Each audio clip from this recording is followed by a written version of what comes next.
Tomato আর ঢ্যাঁড়স দিয়ে একটা স্পেশাল ভর্তা করব। এজন্য কড়াইতে আমি নিয়েছি সরিষার তেল, তাতে কয়েকটা শুকনো মরিচ ভালোভাবে ভেজে নিয়েছি। এ পর্যায়ে একটা প্লেটে তুলে রেখেছি। ওই তেলেই রসুন আর পেঁয়াজ কুচি ভালোভাবে ভেজে নিয়েছি। এ পর্যায়ে দিয়েছি কেটে রাখা ঢ্যাঁড়স। ঢ্যাঁড়সগুলো দিয়ে ভালোভাবে কিছুক্ষণ ভেজে নিয়েছি। বেশ কিছুক্ষণ ধরে এই ঢ্যাঁড়সটা তেল আর রসুন পেঁয়াজ কুচিতে ভাজতে হবে।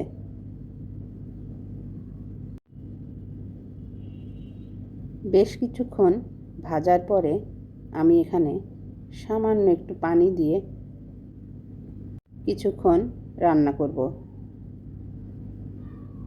এ পর্যায়ে দিয়ে দেব কেটে রাখা একটা টমেটো।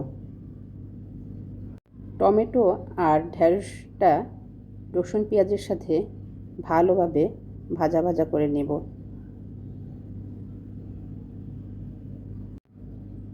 যখন ভালোভাবে ভাজা হয়ে যাবে তখন দেব পরিমাণ মতো লবণ।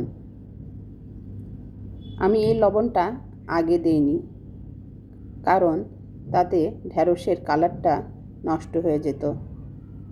আর কাঁচা লবণ খাবো না জন্য এই রান্নার মুহূর্তেই লবণটা দিয়ে নিয়েছি।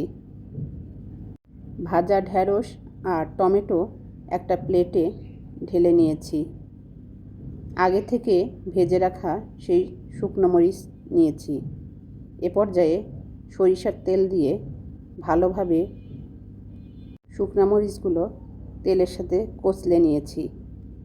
এ পর্যায়ে ভর্তাটা করে নিয়েছি।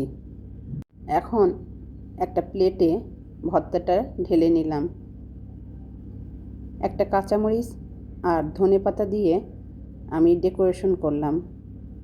উপর থেকে ছড়িয়ে দিলাম কিছুটা সরিষার তেল।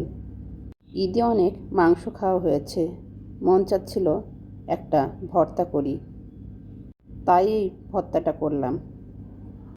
অনেক গরম পড়েছে, তাই মনে হলো একটা ঝোল তরকারি করা দরকার। এজন্য আলু ডাঁটা আর টমেটো দিয়ে পাবদা মাছের একটা ঝোল করেছি।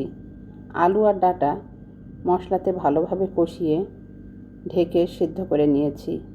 এ পর্যায়ে দিয়েছি পাকা টমেটো আর আগের থেকে ভেজে রাখা পাবদা মাছ। ঘরে কয়েকটা ক্যাপসিকাম ছিল, সেটাও দিয়েছি ধনেপাতা আর জিরা গুঁড়া। আজকের ভিডিওটা কেমন লাগলো অবশ্যই জানাবেন।